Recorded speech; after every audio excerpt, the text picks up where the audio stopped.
തിരുവനന്തപുരം നെടുമങ്ങാട് സ്വദേശിയായ മുൻ KSRTC ഉദ്യോഗസ്ഥന്റെ മരണത്തിൽ ദുരൂഹത ആരോപിക്കുകയാണ് കുടുംബം. നെട്ടച്ചിറ സ്വദേശി അഷ്റഫിനെയാണ് വീടിനുള്ളിൽ മരിച്ച നിലയിൽ കണ്ടെത്തിയത്. കുറച്ചു ദിവസങ്ങൾക്ക് മുൻപ് അഷ്റഫിനെ ഭാര്യ സഹോദരൻ ക്രൂരമായി മർദ്ദിച്ചിരുന്നുവെന്നും പരാതി നൽകിയിട്ടും പോലീസ് അന്വേഷണം തൃപ്തികരമായി നടന്നില്ലെന്നും മക്കൾ ആരോപിക്കുന്നത്.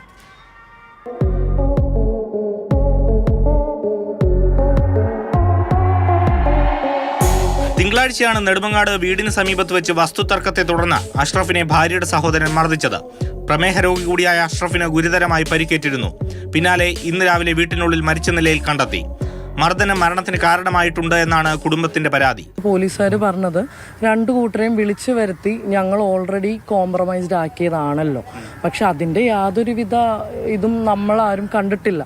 കോംപ്രമൈസ്ഡ് ആയിട്ടുള്ള ടോക്കാണെങ്കിൽ അവിടെ ആര് കോംപ്രമൈസ് ചെയ്തു? കാരണം ഈ ഒരു സാഹചര്യത്തിൽ അടികിട്ടി കിടക്കുന്ന ആളുടെ ഒരു മെന്റാലിറ്റി നമുക്കറിയാം. അപ്പോൾ ആളുടെ ഉത്തരവാദിത്തപ്പെട്ട ആരും ആ സമയത്ത് ആളുടെ കൂടെ ഉണ്ടായിട്ടില്ല. ആളുടെ മകനോ ഞാനോ അല്ലെങ്കിൽ അടുത്ത ബന്ധുക്കളോ ആരും കൂടെ ഉണ്ടായിട്ടില്ല. അപ്പൊ പിന്നെ ഇതെങ്ങനെ കോംപ്രമൈസ് നടത്തിയെന്ന് അവർക്ക് പറയാൻ പറ്റും. അഷ്റഫിന്റെ മരണം നെടുമങ്ങാട് പോലീസിൽ അറിയിച്ചിട്ടും ഇൻക്വസ്റ്റ് പെട്ടെന്ന് നടത്താൻ പോലീസ് തയ്യാറായില്ലെന്നാണ് ആരോപണം. പോസ്റ്റ്മോർട്ടം നടപടികൾ എന്തായാലും വേണം. കാരണം നമ്മൾ കണ്ടതാള് വീടിനകത്ത് ഡെത്തായിട്ട് കിടക്കുന്നതാണ്. വളരെ മോശമായിട്ടാണ് നെടുമങ്ങാട് CI പെരുമാറിയത്.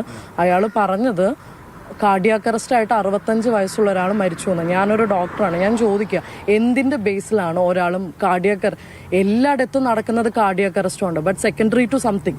എന്തുകൊണ്ട് കാർഡിയാക് അറസ്റ്റ് നടന്നു? നെടുമങ്ങാട് പോലീസ് പരാതി സ്വീകരിക്കാത്തതിനാൽ അഷ്റഫ് ഉന്നത ഉദ്യോഗസ്ഥരെ സമീപിക്കാനിരിക്കുകയായിരുന്നു. അതിനിടെയാണ് വീട്ടിൽ മരിച്ച നിലയിൽ കണ്ടെത്തിയത്. DGPക്ക് പരാതി നൽകാനാണ് കുടുംബത്തിന്റെ തീരുമാനം.